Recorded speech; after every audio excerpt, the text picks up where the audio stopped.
1 किलोच्या प्रमाणामध्ये ही खुसखुशीत अशी भाजणीची चकली आपण इथे वाटीचं प्रमाण सुद्धा सांगितलेलं आहे। अगदी प्रमाणबद्ध योग्य पद्धतीने अजिबात तेलकट न होता तेल न पिता तेलामध्ये न विरघळणारी अशी ही चकली अगदी मोजक्या साहित्यामध्ये आपण भाजणी बनवलेली आहे। त्यापासून ही खुसखुशीत अशी चकली कशी बनवायची ते आज आपण पाहणार आहोत। रेसिपी कुठेही स्किप न करता शेवटपर्यंत नक्कीच पहा। नमस्कार, एसपी रेसिपीमध्ये सगळ्यांचं अगदी खूप खूप मनापासून स्वागत। लगेचच सुरुवात करूया। तर इथं घेतलेला आहे मी अर्धा किलो तांदूळ, राशनचाच तांदूळ घेतलेला आहे मी। आता वाटीच्या प्रमाणामध्ये 3 वाटी हे आपलं तांदूळ बसलेलं आहे। साहित्य मोजण्यासाठी कुठलीही एकच वाटी इथे आपल्याला वापरायची आहे। आता 3 वाटी तांदळाला आपण 1.25 वाटी हरभऱ्याची डाळ घेतलेली आहे। किलोच्या प्रमाणामध्ये पाव किलो डाळ आहे। आता इथे अर्धी वाटी उडदाची डाळ घेतलेली आहे। किलोच्या प्रमाणामध्ये 125 ग्राम ही डाळ आहे। आता त्याच वाटीने पाव वाटी मी मुगाची डाळ घेतलेली आहे। किलोच्या प्रमाणामध्ये 70 ते 80 ग्राम ही डाळ आहे। आता खूप जास्त प्रमाणामध्ये मुगाची डाळ इथं आपल्याला वापरायचं नाही, त्यामुळे चकलीच्या पिठाला बाइंडिंग अजिबात येणार नाही आणि तेलामध्ये चकली फसण्याची दाट शक्यता असते। आता हे सर्व धान्य मी स्वच्छ असं निवडून एकदम स्वच्छ असं पाण्याने धुवून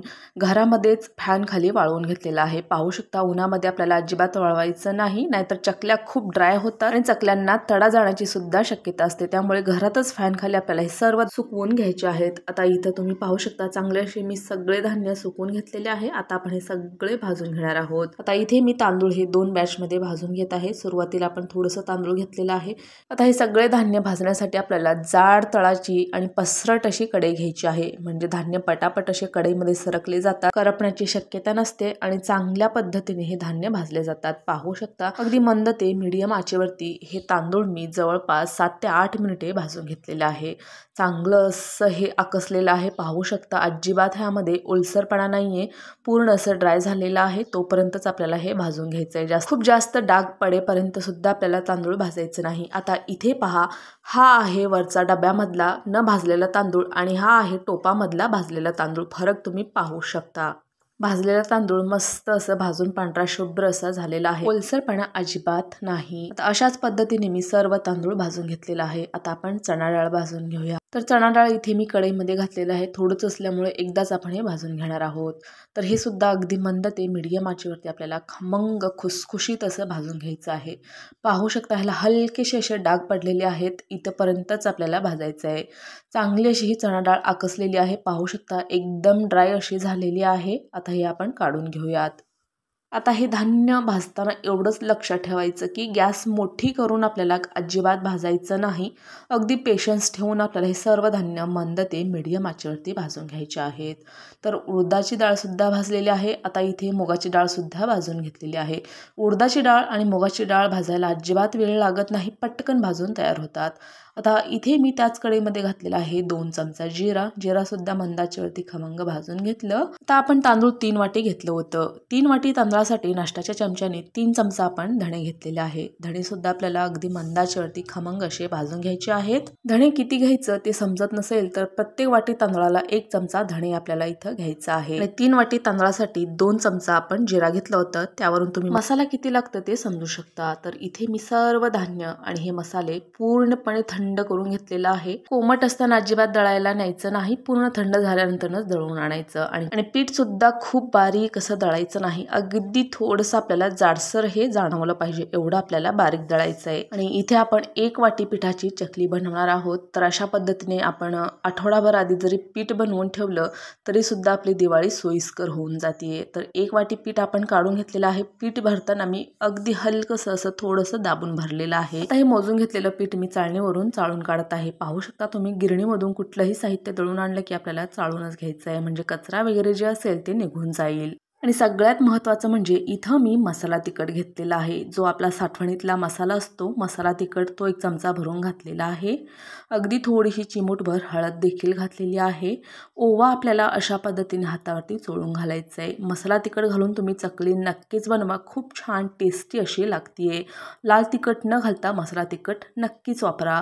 1 चमचा भरून तीळ घातलेला आहे, अगदी थोडंसं जिरा देखील घातलेला आहे, चवीनुसार मीठ घातलेलं आहे। आणि 1 वाटी भाजणीच्या पिठाला आपल्याला फक्त नाश्त्याच्या चमच्याने 1 चमचा तूप घालायचंय. तूप चांगलं कडकडीत गरम करून घालून घेतलेलं आहे. इथं बटर घातला तरी देखील चालेल, तेल घातला तरी देखील चालेल, परंतु तूप आणि बटर जर घातला तर एकदम मस्त अशी खमंग खुसखुशीत असे चकल्या होतात. आता तूप घालून झालं की सुरुवातीला चमच्याने मिक्स करून घेतलं, नंतर हाताने अशा पद्धतीने चांगलं पिठाला तूप लावून घ्यायचं. मुटका बनवलं की सहज बनतो इतपत आपल्याला तूप पिठामध्ये मिक्स करून घ्यायचं आहे. आता इथे आपण 1 वाटी पिठासाठी अर्धी वाटी कडकडीत गरम पाणी घेतलेलं आहे.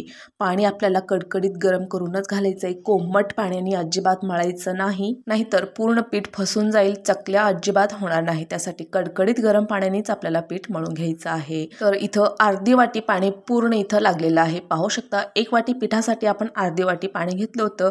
त्यानुसार तुम्ही किती वाटी पीठ घेता त्यानुसार इथं आपल्याला पाणी वापरायचं आहे. आता पाणी गरम असल्यामुळे सुरुवातीला चमच्यानेच आपल्याला हे चांगलं मिक्स करून घ्यायचं आहे. मिक्स झालं की 10 मिनिटे झाकून आपल्याला रेस्टसाठी साईडला ठेवून द्यायचं आहे. 10 मिनिटानंतर पाहू शकता. आता 10 मिनिटे झाकून ठेवल्याने काय होईल तर ह्यामध्ये जो पण जाडसर असा कण असतो एखादा डाळीचा किंवा तांदळाचा वगैरे, तो चांगला असा फुगला जातो आणि पीठ एकदम मऊसूत असं तयार होतो. झाकून ठेवल्यामुळे अजून एक फायदा होतो, पिठाला चांगली अशी गरम वाफ मिळते आणि चकलीच्या पिठाला चांगली अशी मस्त बाइंडिंग येते. चकली बनवताना अजिबात तुटत नाही. आता चकलीचा पीठ आपण जेव्हा मळून घेतो त्यावेळेस थोडंसं जर कोरडं वाटलं तर अशा पद्धतीने आपल्याला थोडंसं वरून पाण्याचा हबका देऊन, नॉर्मल पाण्याने हबका देऊन आपल्याला हे पीठ चांगलं असं मळून घ्यायचं आहे. आता सगळ्यात महत्त्वाचं म्हणजे चकलीचा पीठ कशा पद्धतीने मळून घ्यायचा. खूप जास्त घट्ट किंवा खूप जास्त पातळ नाही.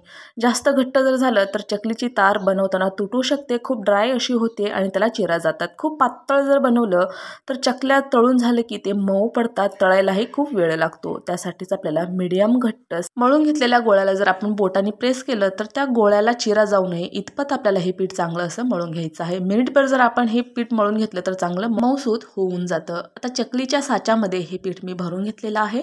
चांगलं असं आपल्याला साच्यामध्ये पीठ भरून घ्यायचं आहे. दाबून भरून घ्यायचं, गॅप अजिबात सोडायचं नाही, नाहीतर चकल्या तुटतात. आणि सगळ्यात महत्त्वाचं म्हणजे तुम्हाला जर एकाच आकारामध्ये सगळ्या जर चकल्या हवी असेल तर तुम्ही घरामध्ये एकाच पद्धतीचा असा जो कुठलाही डबा, प्लेट वगैरे असतो त्यावर आपल्याला चकली बनवणं सोयीस्कर होईल. त्यावर तुम्ही अशा पद्धतीने एकाच आकाराची ही चकली बनवून घेऊ शकता. अशा पद्धतीने चकली बनवायला थोडंसं वेळ लागतं आणि अशा पद्धतीने आपण जर चकली बनवून घेतली तर चकलीच्या लडीमध्ये गॅप राहतो. तुम्ही पाहू शकता उचलताना त्यामधला जो गॅप असतो तो सहज असं दिसतोय, हे पहा. अशा पद्धतीने चकलीमध्ये जर गॅप राहिलं तर ते तेलामध्ये असं सरळ आकार त्याला गोल असं येत नाही, वेडी वाकडी होऊन जाते. तर अगदी सोप्या पद्धतीने बनवायचं म्हणलं तर अशा पद्धतीने आपल्याला हे चकलीच्या साच्यामधून पीठ काढून घ्यायचं आणि असं हातानेच आपल्याला हे आकार देऊन एकदम मस्त अशी गॅप न राहता चकली बनवता येते. पाहू शकता तुम्ही, कुठेही गॅप अजिबात राहत नाही. तेलामध्ये जर आपण चकली तळायला घेतली तर सुटणार नाही, वेडी वाकडी होणार नाही, आहे त्या आकारामध्ये चकली तयार होऊन जाते. पाहू शकता अगदी सहज सुद्धा आपल्याला ही उचलायला येते. आता इकडे जेव्हा आपण चकली बनवतो त्यावेळेस आपल्याला गॅसवरती तेल तापायला सुद्धा ठेवायचं आहे. आता इथे एक तुकडा टाकलेला आहे. पाहू शकता टाकल्या क्षणी तुकडा हा वरती तरंगत आहे, चांगले असे बबल्स येत आहे. एवढं आपल्याला तेल गरम करून घ्यायचं आहे. चकली टाकलं की ती वरती तरंगली पाहिजे, बुडबुडे त्याला यायलाच पाहिजे, हे पाहू शकता. नाहीतर कोमट किंवा जर थंड असं किंवा कोमट गरम असं जर तेल असेल तर पूर्ण चकली ही तेल पिऊ शकते, विरघळून जाऊ शकते. त्यासाठी आपल्याला अशा पद्धतीने तेलात टाकताच चकली वरती तरंगली पाहिजे, बुडबुडे यायला पाहिजे इतपत गरम तेल आपल्याला करून घ्यायचं आहे. आता तेलामध्ये जेव्हा आपण चकली टाकतो तेव्हा गॅसची फ्लेम मीडियम हीटवर असावी आणि तेलामध्ये चकली जर टाकली आपण तर मिनिटभर त्या चकलीला अजिबात झारा लावायचं नाही, नाहीतर चकली तुटण्याची दाट शक्यता असते. ती जेव्हा आकार धरते किंवा थोडीशी अशी कडक होते त्यावेळेस आपल्याला पलटून दोन्ही साईडनी ही चकली भाजून घ्यायची आहे. पाहू शकता मी इथं आकार धरल्यानंतरच ही चकली पलटून घेत आहे, तरच आपली चकली अजिबात तुटणार नाही, आहे त्या आकारामध्ये परफेक्ट बनवून तयार होईल. तर सगळ्यात महत्त्वाचं म्हणजे जेव्हा आपण तेलामध्ये चकली टाकतो तेव्हा चांगले फेस यायला लागतात आणि भाजून झाले की फेस अजिबात दिसत नाही, त्यावेळेस आपली चकली भाजलेली आहे हे समजायचं आणि काढून घ्यायची. पाहू शकता एक सुद्धा चकली आपली तेलामध्ये विरघळलेली नाही, एकदम शुद्ध असं तेल आहे. आता चकलीचा सुरुवातीचा घाणा तेलामधून काढलं की गॅसची फ्लेम हाय करायचं, तेल चांगलं गरम करायचं, परत गॅसची फ्लेम मीडियम किंवा मंद ठेवायची आणि मग चकल्या घालायच्या, म्हणजे चकली अजिबात तेल पिणार नाही आणि विरघळणार सुद्धा नाही. तर अशाच पद्धतीने मी पूर्ण ही चकली तळून घेतलेली आहे. आणि इथे आपण काढून घेतलेला आहे. आता चकली काढण्यासाठी आपल्याला बटर पेपर घालायचा आहे, म्हणजे जो एक्स्ट्राचा तेल असतो तो बटर पेपरवरती निघून जातो आणि जास्त तेलकट सुद्धा चकली अजिबात होणार नाही. तर पाहू शकता एकूण एक चकली आपली परफेक्ट झालेली आहे. अजिबात तुटली नाही, विरघळली नाही, तेलकट झाली नाही. एकदम मस्त अशी खुसखुशीत अशी ही चकली बनवून तयार आहे. तर एकदम मोजक्याच धान्यामध्ये आपण ही चकली बनवून तयार करून घेतलेली आहे. तर ह्या दिवाळीला अशा पद्धतीने नक्कीच ट्राय करा, परफेक्ट बनतील. आता तांदूळ कुठला वापरायचं ते तुम्हाला इथं सांगते. ज्याचा भात एकदम मोकळा शिजतो, एकदम दाणेदार असा शिजतो, तो तांदूळ इथं वापरायचा आहे आपल्याला. ज्याचा भात चिकट शिजतो तो इथं अजिबात घ्यायचं नाही, नाहीतर चकल्या एकदम अशी कडक होतात, खुसखुशीत होणार नाही. तर ही भाजणीची चकली रेसिपी कशी वाटली ते कमेंट करून नक्की सांगा. आवडल्यास लाईक शेअर सबस्क्राईब करायला विसरू नका. भेटूया पुढच्या एका व्हिडिओमध्ये. धन्यवाद.